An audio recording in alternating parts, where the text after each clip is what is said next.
This computer. Okay, perfect.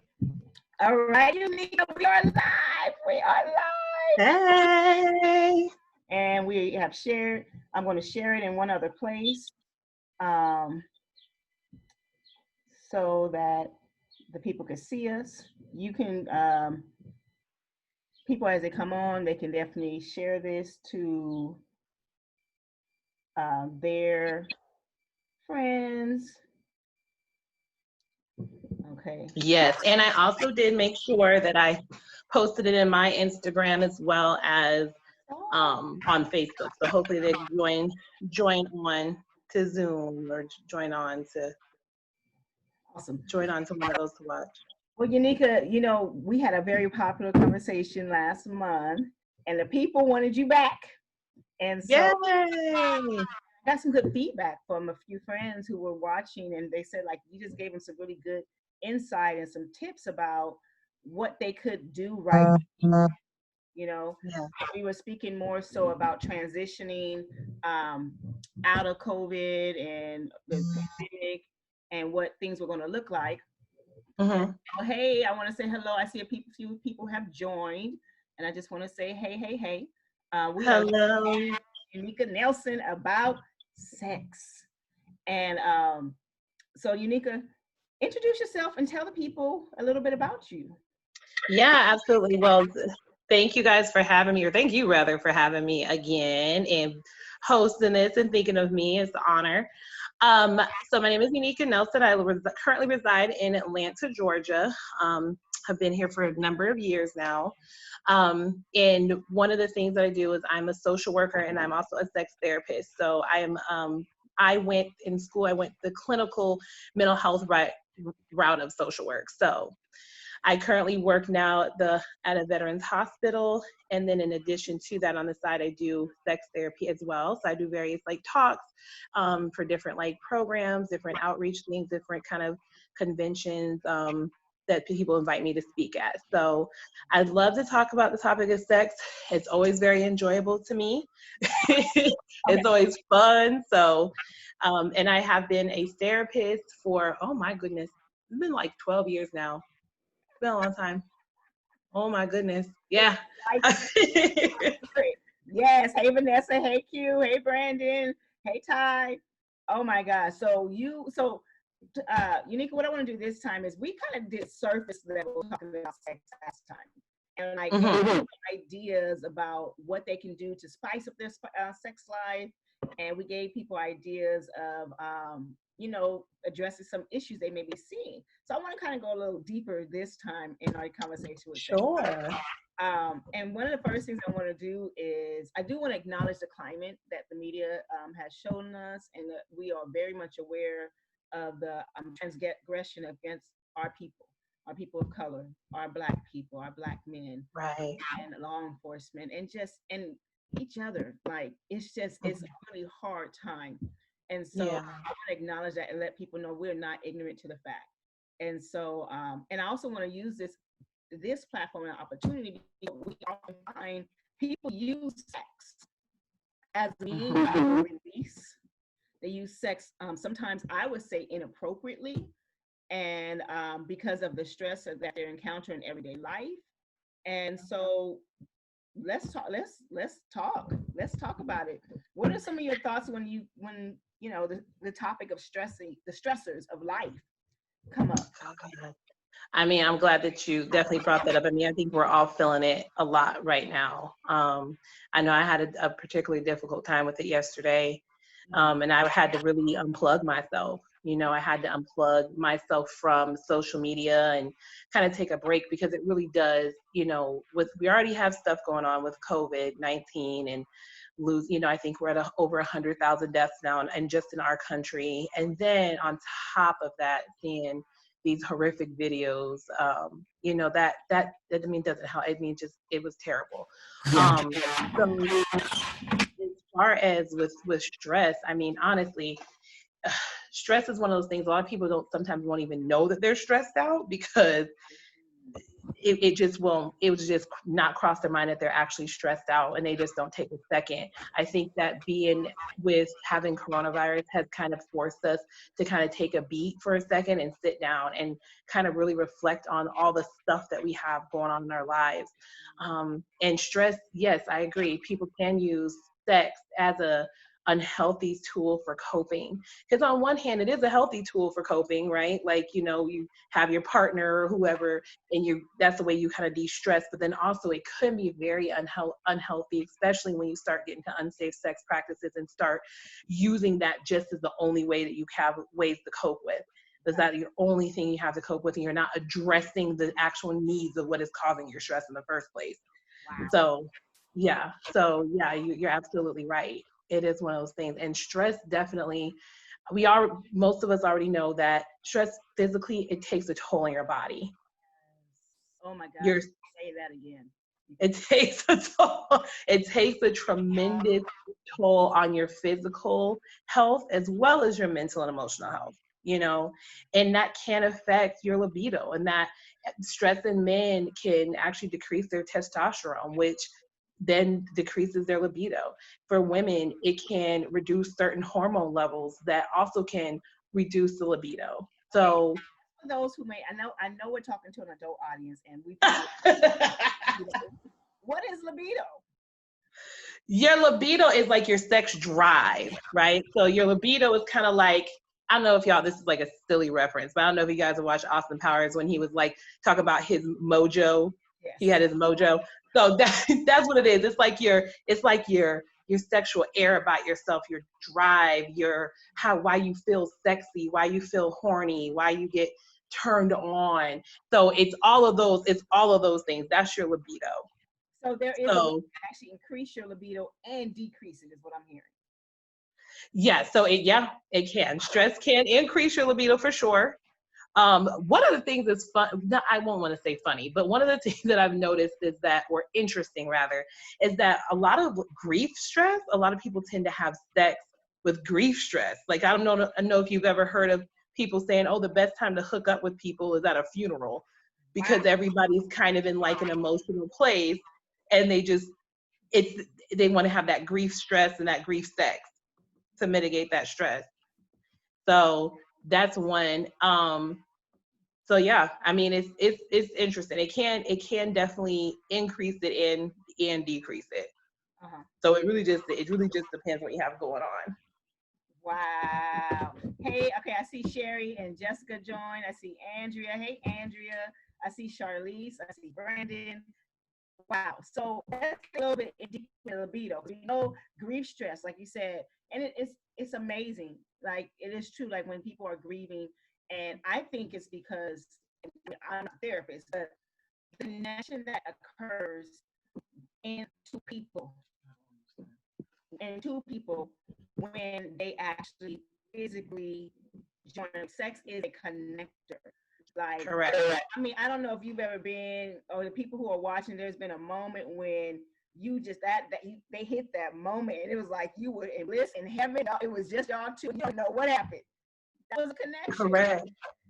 Correct. You need that human connection, and I mean, you're right.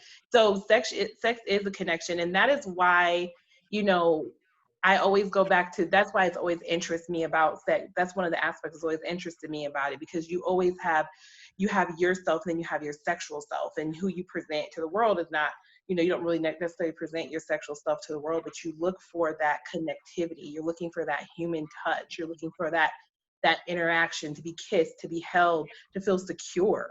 Because a lot of times when you're having sex and you're making love with somebody, you feel secure in that moment. And it might not even be that the person themselves make you feel secure, but the actions that they're doing, like comforting you and consoling you and giving you that validation and that comfort that you need.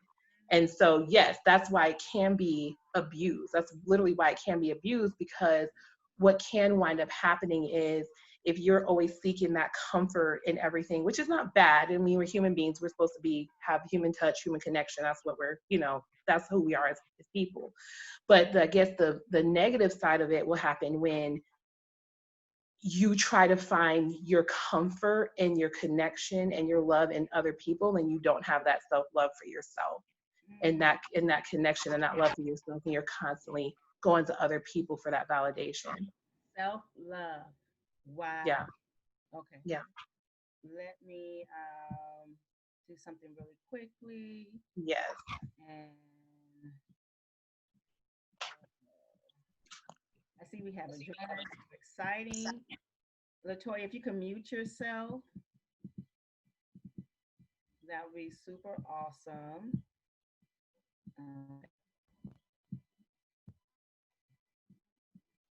Let's get into self-love because, like you said, the fulfillment of people for looking for the connection in another, and it's visible, and going from left to right to left, you name it. Yeah. And that's the thing. It's important, again, not saying it's bad to want these things and to want that, because we're humans, but you also have to ask yourself, am I doing this because this is something I'm really actually enjoying it, or am I doing this because I'm trying to seek validation and security, and I'm trying to fulfill that loneliness and that unhappiness with something else. Yes. And that's where it can kind of become destructive. Wow. That's how it can, because what if that person and you aren't interested in each other for real? And that's the only thing that you guys have going on. That person leaves you, then you're kind of left with like nothing. Like you kind of feel like you're left with nothing. Even though you're not left with nothing, you kind of feel like you're left with nothing, and nobody cares. So you have to have that self-love first. And so tying that back to stress and the conversation, the question you brought up earlier, that's why we do things like self-care. That's why I was commemorating you on walking and everything, because those are things that we have to do for our self-care. You have to have that self-love and that self-care. This is your body, this is yourself. And you have to be able to put yourself first before anybody else, and take care of yourself. Yes. And take care of yourself. And okay, so taking care of you, because self-love is huge. I know we talk about that throughout. Every platform talks about self-love and self-care, and May come to the end of Mental Health Awareness Month, and how sex is really like the discipline also. So if you're having, so let's kind of, I'm going to kind of shift gears a little bit, because we talk about the actual act of sex, but let's talk about how you get to the act of sex. And we started talking about libido. So sharing with the people who just are joining us, we talked about decreasing your libido with stress. Let's talk about ways to increase your libido. Yeah. So definitely increasing your libido is it's all kind of tied in. It's like spiritually, mentally, physically, emotionally. It's kind of all tied in, right? It's kind of working all at the same time. So ways that you can increase your libido is, one, honestly, health, right? Like watching what you put into your body, working out, taking care of yourself in that way, your health. I don't know how many sick people feel like having sex. Think about the last time you were sick was just a common cold or something. You're not really feeling sexy, so you're not really feeling sexy if you're sneezing and coughing and hacking. So just imagine if, you have diabetes, you're extremely overweight, you're, you got pain stuff going on from arthritis, you got all this stuff going on. So, the things that you can prevent, because there's some diseases we know are not preventable, it happens. But the things that you can prevent, taking care of your body, watching what you eat, take care of what you eat. A lot of people don't know this, that what you eat can change the flavor. That one. Yeah. Take care of your body. A lot of people don't know that what you eat can change the taste of your semen and of your secretions for your vagina. Okay, tell the people. I see Q talking about yes, increase. Can you tell the people about changing the taste of yourself, please? Yes. Like, have anybody, I'm pretty sure people know if you eat asparagus, right? When you pee, it kind of has that funky smell. Okay, so whatever you put into your body, that's why when they say, okay, be careful what you put into your body because you're outputting the same stuff, right? So if you're eating junk food all the time, not getting any fruits, vegetables, and you're eating fried food, junk food, chips, your semen and your vagina not gonna smell like it's not gonna taste that great, Right. right? For those people who are into, you know, swallowing semen, and for those people who are into those type of things. And that's why when you, on the flip side, if you drink a lot of smoothies or eat pineapples or you eat any, stuff like that, then your vagina, the taste of the semen will taste different and it'll taste better. Right. Yeah. So It'll I see taste better. Joanna saying true. Yeah. Christina saying pineapples, baby. Yes, pineapples. And yeah, stay away from asparagus prior to the act. Yes, please, please know Yes. you are what you eat. From You are what you eat. so Yeah. and oh my goodness, that is an amazing reminder. Like something so simple, like Something so simple. Yeah. down if you're trying to get served is what I like to Right. call. Right. And even and I say exercise too, because clearly I'm a thickums. I've been a thickums, I've been a plus size woman my whole life. So shout out to the plus size woman in the room. But even if you're small, Yeah. even if you're small, it's still like I can't tell you how like I actually want am getting ready to hopefully the next few here pair with my friend who's a yoga instructor. She actually just got certified in tantric yoga. I don't know how many times I can tell you that when I started doing yoga, my sex life got better. Like Really? because I was more flexible, I can hold positions a longer time, and I'm over 200 and something pounds, but I still it was easy for me to be flexible. I could hold my legs up longer. Same thing with doing some cardio. I was able to do the reverse cowgirl a little bit longer. I wasn't winded. My thighs weren't cramping up. And it is a health benefit for women to learn how to open up your hips, not That just is correct. for sex, but for your womanhood, to make sure Mm-hmm. things are processing and things are flowing.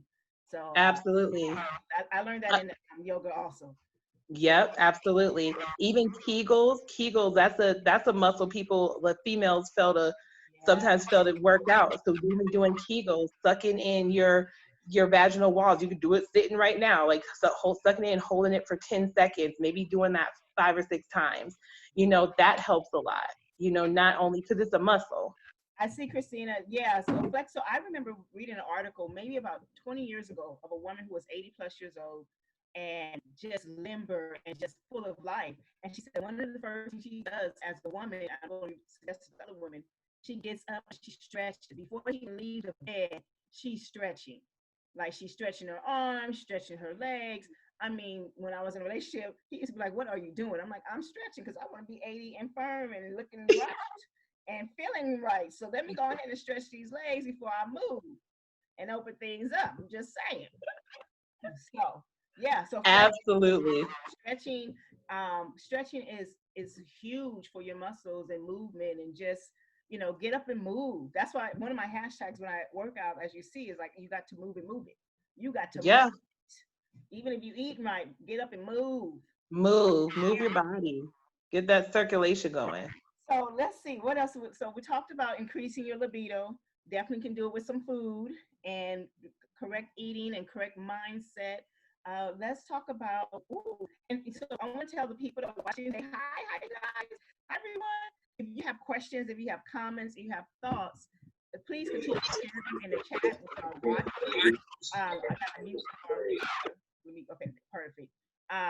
Please continue to share them in the chat. If you want to know something, type it out and we can access on the therapist. One of the things I want to talk to you about, wow, is the conversation of sex. And let's talk about the new. I feel like many of us are offering something new, and you often hear me call it the new because sometimes you can't define it right now. And putting a label on it too quickly may be the wrong label. And so it's like, so Mm. walking, right? So just walk in it and fill it out and learn what it is. And before you try to label it. And so that topic of sex, so I got a funny story. So I'm in new. I haven't seriously dated in a very long time, and I thought I started to, but it wasn't really serious yet. And so I'm opening myself to new means of meeting people. And one of the first questions a man asked me was, "What do you think about sex, us having sex on our first date?" I was like, wow. sex doesn't scare me. I'm gonna let people know. So I'm not a person that gets taboo about the sex. That's why we're talking about it now. But I felt like it was just such an inappropriate question before, after hello, how do you think about having sex first time? Like, are you ever kidding me? That's weird. I mean, he's bold. Okay, so let's talk about that. Like, is there a different language, or people should be more open? What are your thoughts about meeting new people after COVID and sex? I definitely, this is really going to be interesting to see how things kind of pan out. But definitely meeting new people, and people are meeting people in COVID. I mean, honestly, I would just be like, let things flow. Let things flow. Why are we asking these questions about sex on the first date? You know what I'm saying? Just let things flow. Because, hey, guess what? Not saying you would or wouldn't, but guess what? Him asking you that now immediately shuts you down. Like, I don't want to do that. Now I'm shut down. Now I'm looking at you like this is all you kind of want out of me, when really, if he would have just let things flow, who knows where the night would have took him, or who knows where the week would have took him, if he just would have let things flow. I do think, once you get to a place of, because in the beginning, it's in the beginning. You don't know anything. You're kind of fumbling around. You guys are trying to figure each other out. I don't think there's anything wrong with sex on the first date. If that's what you want to do. Again, I always preach, stay safe, protect yourself, and be safe. But I don't think there's anything wrong with sex on the first date.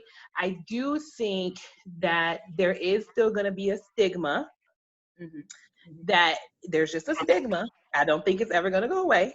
Okay. That if a woman does have sex on the first day, or allow men to have sex on the first day, that she may do this with everyone. Because men like to feel special, like how we like to feel special. Okay, so I want to say hi to the people who's joined. Hey, Angelilla. Hey, Fred. Let's see. Hey, Chris. So Q said he could imagine being single again. Amen. Then MJ, she said, why do women require men to beat around the bush about sex? If I was a man, I want to know right away, do you have a sex drive? Do you like to suck dick, etc.? I'm never offended. And so that, MJ, I agree with you about that. I think there's a delivery method that I was expecting. And I feel like if a person's gonna be bold enough to ask the questions, then they should be bold enough to show what they're working with and everything else that go with it. Like, I'm just saying, don't be asking me questions and I show up. Like, I don't want to get excited about. She's like, show me the goods. Show me. Let me see the merchandise before I purchase. Okay. Like, I didn't even heard voice. Your voice to me is, I'm very sensitive. So it's like, I even heard your voice. You sent me sending this whack ass text messages. Amen. That's a little side note, but sorry for the people. Yeah. I do not mind having an adult conversation, a mature conversation. Yeah. And I do feel like if a stigma still exists, I don't know if you're mature enough to deal with it. Because I'm closer to 50 than I am to 40. Well, no, I'm not, but I will be. You see what I'm saying? So we've been around this for a minute. I have 2 children. Like, clearly there was some type of involvement that created these children. Yeah. I like to think I'm married again, but I'm not. So yeah. I mean, I do agree. So here's the thing. I think that having a conversation about sex with somebody that you're getting to know new, it's fine. I think where it becomes a little bit invasive, to your point, is how you're wording it, because it almost kind of feels like you're kind of putting me on a spot here. Like, you know what I'm saying? Like, there's a way to finesse that conversation, because sex is going to come up, right? So if you're talking on the phone to your man or your woman, and y'all are talking every night on the phone, or even if you guys are hanging out, whatever y'all doing, hanging out or whatever, but for the sake of COVID, we'll just say you guys are talking on the phone and getting to know each other, because, there's not a lot of places to go date and stuff. Right. For the sake of COVID, we'll just say that. But it's gonna inevitably come up, and you could phase it like, oh, well, what are your, whatever the conversation is, well, what are your thoughts on, what are your thoughts on sex, or what are your thoughts on this, that, and the third, and it doesn't even have to be just like that. It could just be like, a person telling you you're sexy, or a person saying, oh my God, I'm really attracted to you. That could lead into something. Or, hey, I was watching this crazy thing on this TV show the other day, and this girl and this guy like totally hooked up like the first day. Like, what are your thoughts about that? Like, in trying to make it a conversation so the person doesn't feel like, dang, you're kind of like boxing me, like, you want to have, what do you think about sex on the first day? Because then it kind of puts you in the mindset of, is that the goal here? Is that the thing that you want? Right. So working it into a conversation. But it is important to know those things, though, because there's some things that people do, and I would probably say some people are comfortable with having that conversation the first date. But there's, like, for me, I've definitely asked someone, I've definitely asked recently, because I am single, I definitely have asked the people I date, hey, no offense, but I just want to ask, are you gay? Are you a man that sleeps with men? Yeah. And not everybody identifies as gay. Are you a man that sleeps with men? Are you bisexual? Are you heterosexual? So I definitely ask those questions, just because I want to know, I might not be comfortable if you're a man that sleeps with men, or bisexual. I might be comfortable with that. I just want to know. So I think it is important to have those conversations. I just think you have to kind of finesse them, because you don't want to dig yourself in the hole. Like, you don't want to already just put yourself in a place where the guy or girl's looking at you like, so this is the goal here? Like, I want to try to get to know you. Now, if that's the goal, and the goal is just to kind of find a little friend, the tune-up man and the tune-up woman, if that is the goal, that's fine too. But if the goal is that you want to date somebody, get to know them for a potential like partner, to see where it goes, and that's what you're trying to do, I think you just have to, it's okay to talk about it for sure, but just finesse the conversation. Yeah. Special person joined on. Hey, everyone. So yes, the goal is sex. It's the only thing a man can give that my girlfriends can't. She's like one of my girls. She's one of my best girls. You're right, because I don't need my girls at certain times. I need. Yeah. My amen. Okay, so let's talk about. Let's see. Looking at the audience, do you have thoughts? Do you want to ask a sex therapist anything? I think we right. We don't want to waste time getting to know a man to know if he if his equipment is still under construction. That's real. That's what I said. I don't listen. I don't think there's anything wrong with a solicited penis picture, but sometimes people will send it to you unsolicited, and then you like, wait, what? We were just talking about a movie, and now your penis is coming through my screen. What's happening? We weren't even talking about that. Especially when you're over 40, like, let's get cut to the chase. But the truth, like, yeah. I want to see that. No, let me not stop, because then my inbox start getting flooded with some unsolicited. Right, for some unsolicited penis pictures. If it's solicited, look, there's only one that can be unsolicited, and he already knows. Right. It. Amen. So, this is hilarious to me. Let's talk about the openness and the conversations with your teenagers during this time. Oh, thank you so much. Thank you, Omar. Oh. Shout out to Long Beach. I love you guys. I see you. There, and so I want to take something that Angela said and kind of shift it, because I think there's a way that a man and a woman can test the waters. Let's say that. Yeah. Like, is this going to be something that we would enjoy together? Like, yeah, you don't want to waste 3 months to realize you and this person will not connect sexually. Oh yeah. Especially if it's high up on your list.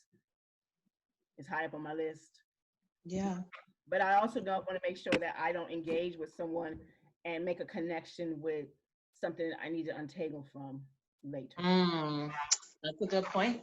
That is a good point too.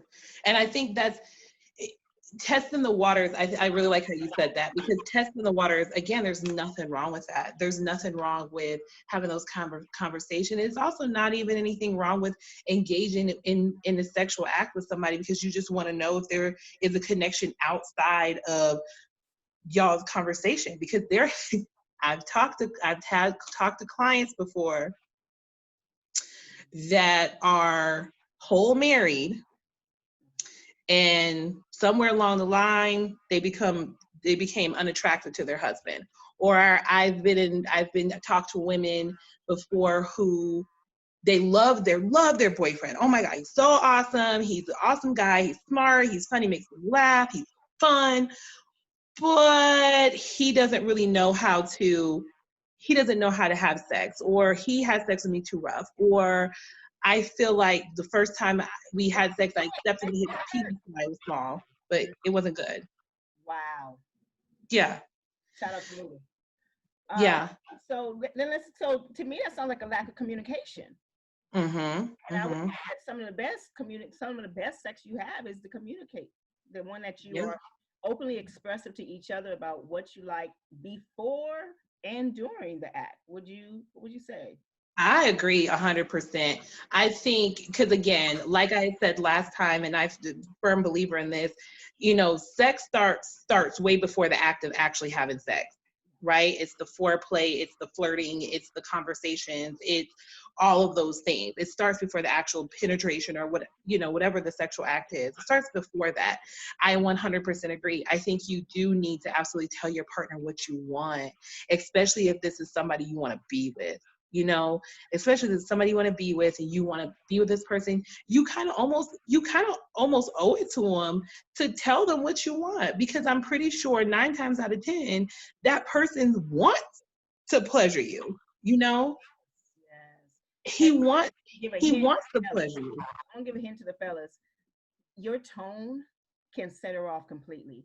Like Yeah, I'm not talking about you screaming. I'm talking about that soft when you guys get a little depth in that bass, and yeah, and the words become like little less and less audible as you speak. Oh, hmm, you gonna set her all the way off. yeah, Like that good morning text. She could hear like that good morning text. She hear in so many different ways. I'm just yeah, if y'all didn't know that, yeah. share. Oh yeah, the good morning, the good night, the night text, the good morning text. It's just you have to, you know, if you somebody you really want to be with now, you just want to, so I'm saying this from a perspective of dating and somebody you're really interested in and seeing where things go. If it's somebody you really want to be with or somebody that you're with, you kind of owe it to that person to tell them like the things that you want. And you also then can say to them, well, what is it that you want from me? Do you feel like I'm not doing something for you? Is there something that you feel like is missing from our sex life? Like what are some things that, we can do? Also, sometimes it is also sexy to kind of be spontaneous too, right? So looking up little looking up little stuff that you could do, you know what I mean? If it's hey, I'm gonna um when he walks in the door, I'm going to be half naked and go down him in the kitchen. If it's she's been at home all day, I'm gonna, rub her feet down and rub her down in oil and make love to her. If it's, whatever. You know what I'm saying? Or we're gonna have sex in a different place. Maybe let's not have sex in the bedroom or the living room. Maybe let's try to have sex in the kitchen. Maybe let's have sex in the car. In the bedroom, I think you need to see the therapist. I think Yeah, that's if you only have a sex in the bedroom, you need to see the therapist. yeah. Have sex around your house, especially now, right now. I mean, I know people have children. When the children are asleep, have sex in the kitchen, have sex in the living room, have sex on the back porch, The have sex with garage and the in the garage, in your parked car. It's different.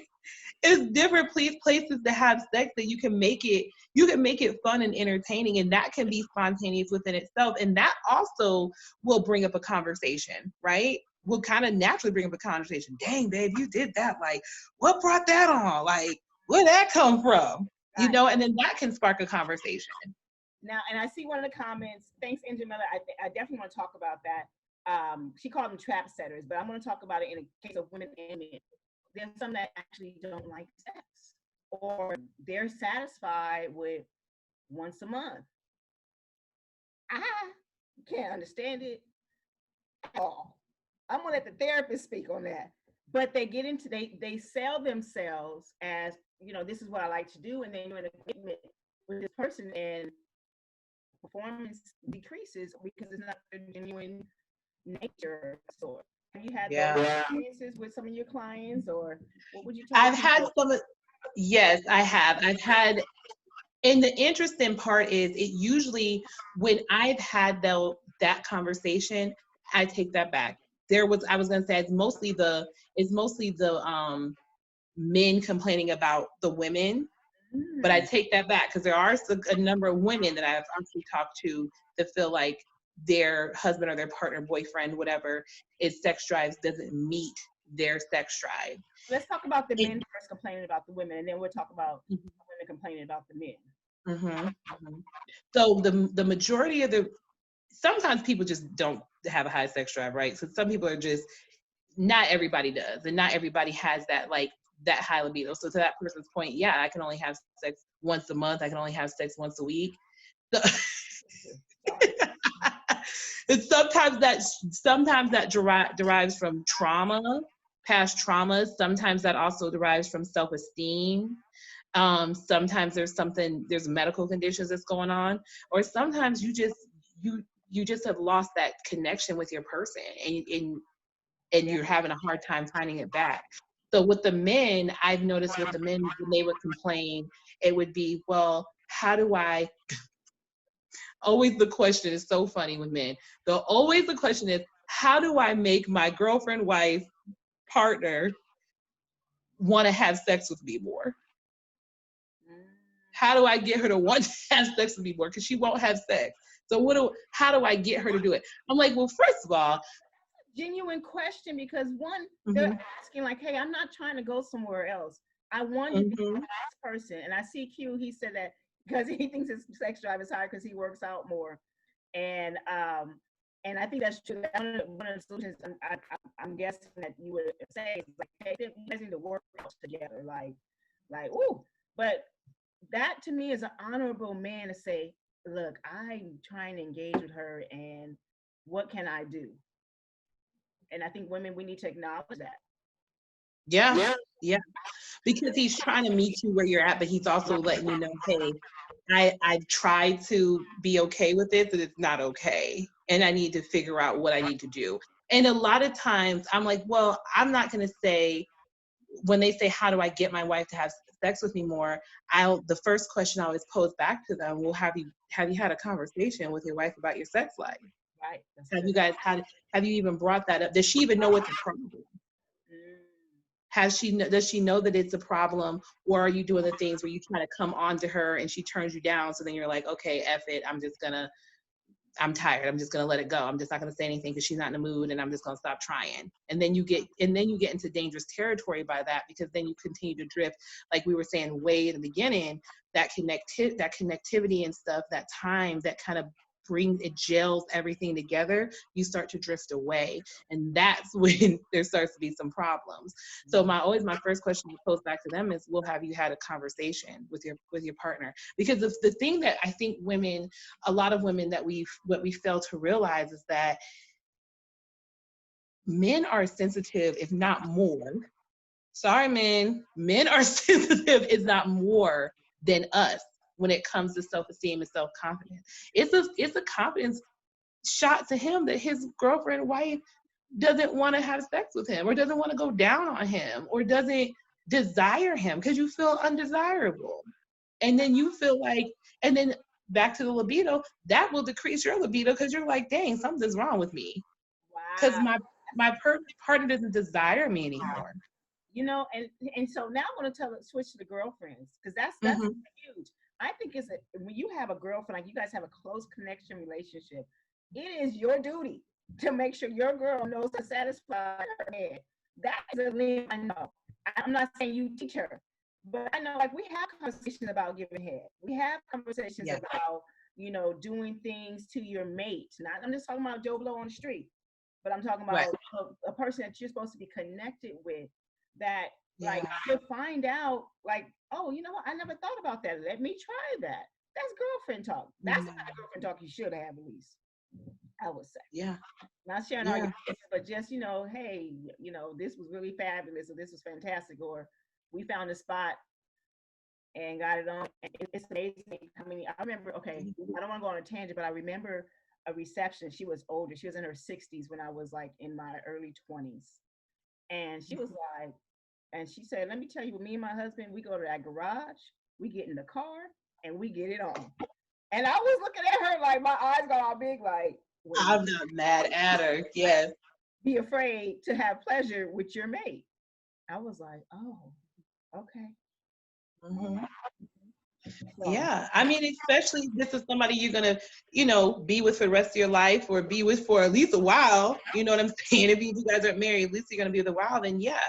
And the thing from women that I've heard, it's kind of split, right? So from women, it'll either be my husband, my partner's sex drive is too high, or it'll be that he likes to have sex, that I enjoy having sex, but he's not having sex with me the correct way wow. to Oh, my liking.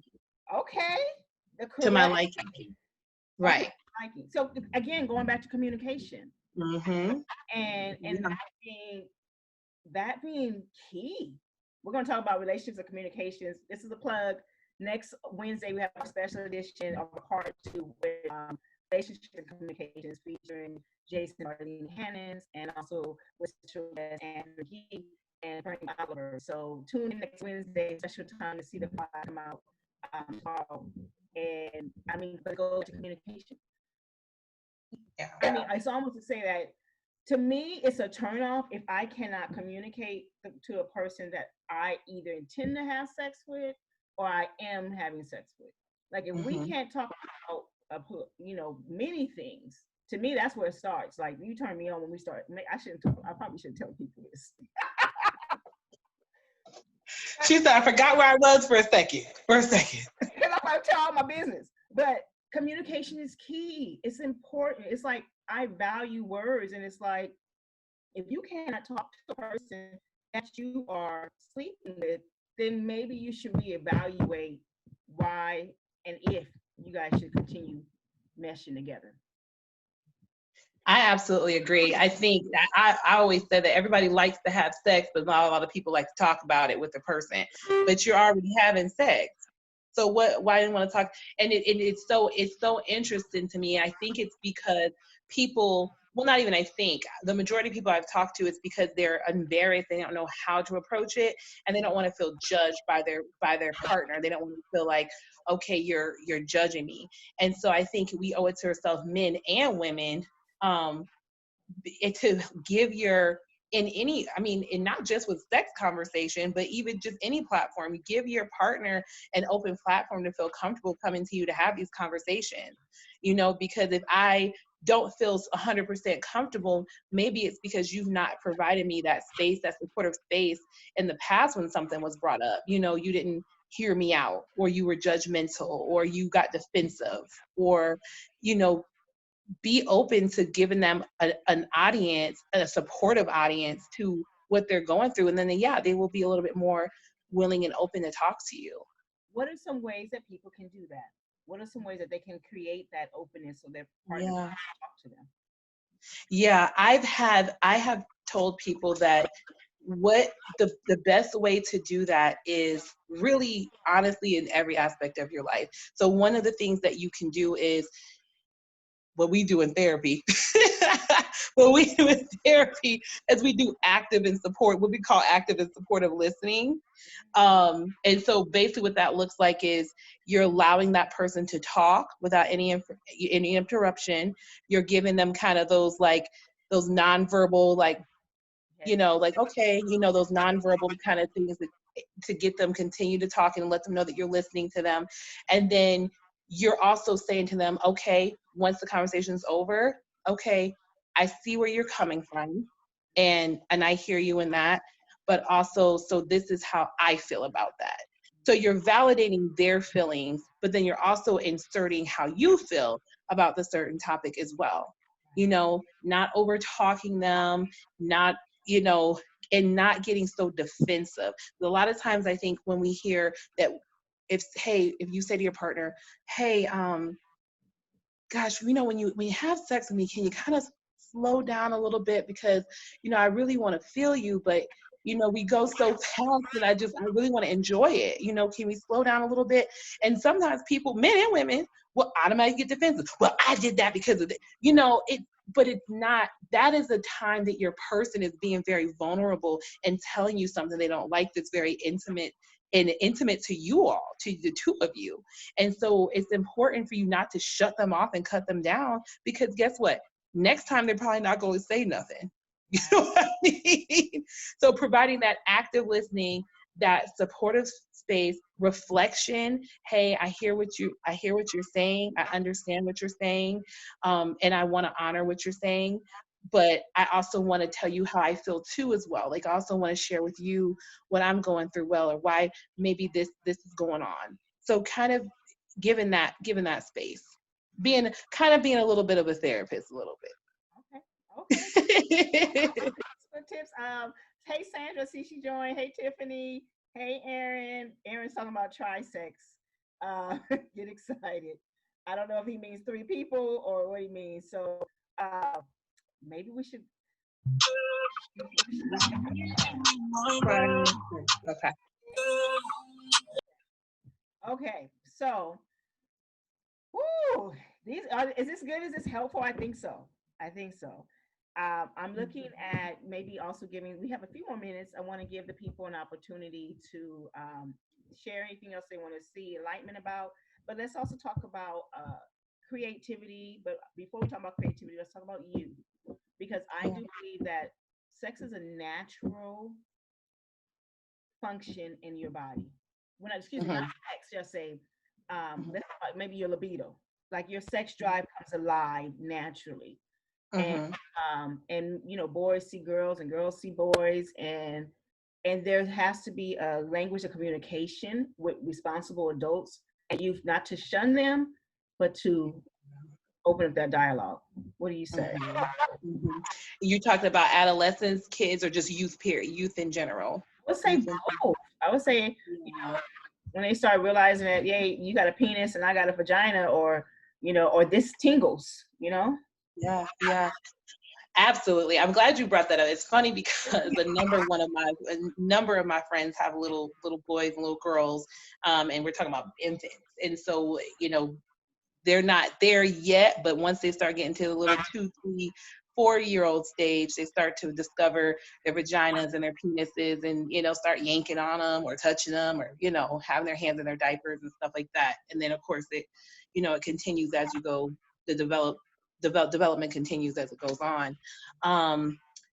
The psychosexual development is so interesting, because you are really trying to find kind of your sexual identity throughout your whole life as a child. And really, I dare say, even still as an adult, sometimes we struggle with sexual identity. I think the best thing to do with your kids is to not make them feel weird or strange, and tell them what they're doing is bad. Like, a lot of times you want to stay away from those labels, because sometimes, like with little boys and little girls, they might touch something on themselves, and then you'd be like, no, that's gross, don't do that. Well, don't tell them that's gross. Right, don't tell them that's gross. That's their sexual organ, and it's not gross, it's beautiful. But we want to make sure you need to work around what's socially acceptable. Now, you can't go into the playground and pull out your penis and run around with your clothes off, but kind of talking about kind of teaching them the social norms, but and also acknowledging that, yes, you're going to have feelings, and these feelings are going to happen. Also too, especially with teenagers, one of the things I'm really appreciative of my mother's about is that she really provided an open space for me to talk about my sexuality. And one of the things as a teenager is providing them with that education. Like, this is, because, you know, when you're a teen, if you could take yourself, you know, take yourselves back there for a second, we really can't, our scope is very narrow. We can't see anything in the future. We can't see anything to the left of us, to the right of us, below us, above us. The only thing we can see is like, this is our world. We're in it with our peers. We're in school. This is my world. There's nothing else outside of this. And so kind of helping them realize, like, listen, you have these feelings and you feel this way now, but just be aware that sometimes your sex can have complications, and not that it can't be beautiful and can't be wonderful, because it definitely can, and an experience and everything, but also with introducing somebody into your body, you're giving them permission into your body. You're sharing your body with this person. It's a vulnerable space, but also there may be consequences that derive from it, especially if you're not safe, especially if you're not in an emotional place to take on that, to take what might come afterwards, of the breakup, you know, whatever. So just having a real conversation with them, and not making them feel like it's gross or they're slutty or I cannot stand when people use the word fast. I don't like it. It bothers me. I can't stand it. So staying away from those negative words. Oh, she's fast or he's fast. Like, no, maybe they're just trying to figure themselves out. Maybe, and take the time to talk to them about it. Now, Q has a good question. What books would you recommend to talk more about sex in general, with partners, with children, with yourselves? Yeah, there is a book, and I don't want to misquote it, so I'm probably gonna Google it, so I'm not misquoting it, so I can also give you the correct title. So there's one book in particular. It's called She Comes First. I think I kind of mentioned that last, but I'm not sure if I did last time. But she comes first, and that's a good book for men and for women. Women can definitely read it too. And the book is really just talking about how to be there for that person during how to be there for them sexually, how to be in tune to them and to the woman. For women, there is a book called Woman on Fire, and it's by Stephanie. Oh goodness, I'm gonna have to Google it because I can't think of their last names. But it's called Woman on Fire, and it's literally geared towards women trying to connect themselves to their sexual identity and their sexual selves, and how to be confident in your whatever your sexual identity is, and how to communicate. You know, how to communicate, how to be the art of seduction. You know, things like that. So that's a good one. Also, The Art of Seduction is a good book. I have that one. Okay. The Art of Seduction is good, and it kind of encompasses everything we were talking about today, with communication, relationships, with, you know, those various things, and kind of tapping on how that's an example of how, and it's not even necessarily all about sex, but just even how you know, can communicate better and seduce people into the person who you are, and kind of getting your needs met. So The Art of Seduction is a good one too as well. And I'm so apologize, you guys. I don't know all the authors' names, but I definitely can look them up, and then I could give them to you so that you can, you know, post it. And you'll see this on both of our Facebook pages, and share it, and we'll post it in the chat, and also when this clip comes out. But there's something I want to connect back with. I want to give a shout out to Jessica, who said vegan foods for higher sex drive: chia seeds, avocados, blackberries, watermelon, walnuts, maca, ginger, pumpkin seeds, and clover. So those are definitely. And I am a believer in Google, and Googling, like, okay, look, how do I increase my libido? I don't need to Google it for most, but when somebody else may need to, and it might be actually fun to do it with your partner, like a whole meal that is sensually charged. Mm-hmm. I'm not gonna give away all my secrets, but if you're in a relationship and you're looking to spice things up, take it to a new atmosphere, create a meal surrounded by um, things that are increases to your libido. And I saw that Andrea said earlier, it's that one of those intimate acts that we commit, and it exposes the fact that we still have trouble communicating. And so remember, going back to communication. But Unika, what I wanted to take you to in the last few minutes that we have is talking Yeah. about cleanness, cleanliness, your vagina, your penis, amen, and your well-being. We talked about foods that in the Yeah. sense come out of it, but what are some tips and tools and things that people should look at when it comes to cleanliness in their vagina and their sexual organs? Yeah, that's a good question. Can you hear me or am I breaking up a little bit? I hear you great. Okay, good. Okay. So I definitely cleanliness, and you kind of hate to have that conversation because you're like, okay, we're grown, so you're not clean, but you still do have to have that conversation with some people. You got to take care of you. Again, you are what you eat. You got to clean yourself. I say women, please stay away from putting baby powder in your underwear and perfume sprays and those scented sprays because you will cause yourself to probably have a yeast infection. Your body will think that it's a Unika, now we're hearing that we have a sound issue. I hear you great, but the people. So this is why I get excited at Facebook and these connections sometimes. Good thing is that we will have it live. I'll be able to share the snippet and send a link to. So if you guys can hear us okay, then give me like a thumbs up, send me a heart. Go ahead, Unika. right. So staying away from those high scented things. I recently started, me personally, I recently started using the honey pot. I just wanted to try it. I do actually enjoy that more than like summer's eve and things like that, because a lot of times you find that those things have a lot of perfume and stuff in it, and that can irritate your vagina. So making sure you kind of stay away from that. Guys get yeast infection too. Don't put baby powder on your junk. It's in the summertime. I understand it gets sweaty. I get it.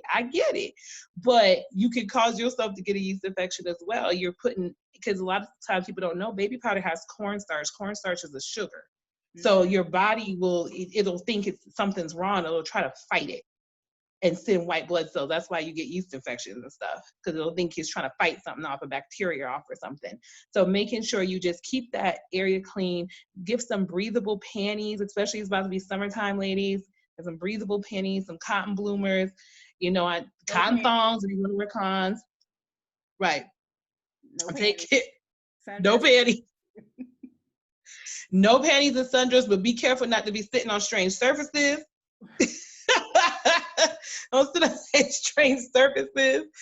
So keeping yourself clean in that way, keeping your body clean, and because it's funny. I was having this conversation the other day where we're talking about health and working out and exercising, and it's funny because I was reminded that sometimes some people, men and women, are attracted to and turned on by that natural not musk, that natural musk smell. So some people are attracted to that. Like, so here's another thing you guys can do together as a health and also to kind of connect on the sexual level.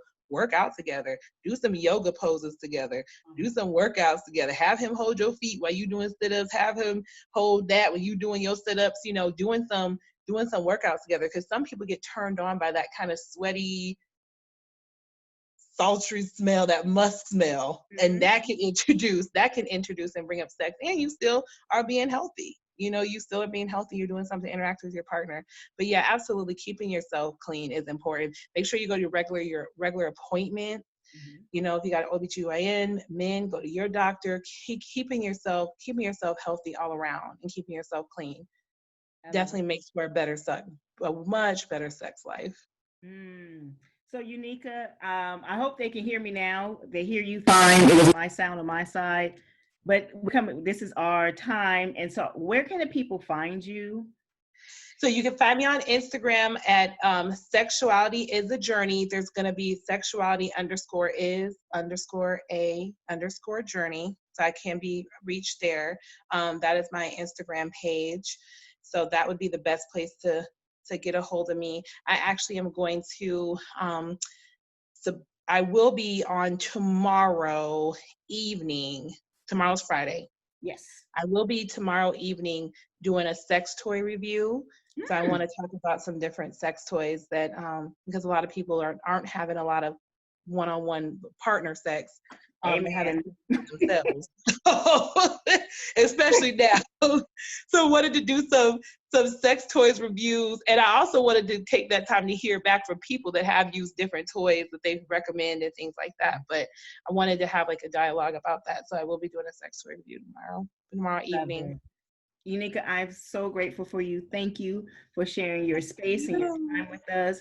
And for our audience, I do pray that you can hear me. If not, you're going to see this YouTube link.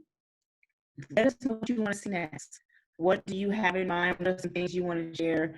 If there are other comments you want, or you want to connect with Unika directly, we'll put the information in the comment box. So we thank you for your time. Thank you for sharing. Remember to stay safe. Thank you. And any party words you have. No, just stay safe, stay healthy, unplug from social media, you guys. Sometimes you got to unplug from social media. There's a lot of stuff out there, and I know we want to be in the know and knowledgeable, but also pay attention to how that's affecting your mental health. Yeah. So we want to stay healthy. You know, I 100% support advocacy behind the stuff that's been going on. But if you feel like, if you feel like you have a little bit of fatigue, emotional fatigue from that, unplug for a little bit. It's okay to unplug and take care of you. Thank you. Thank you, Unika. You're welcome. Bye. Bye.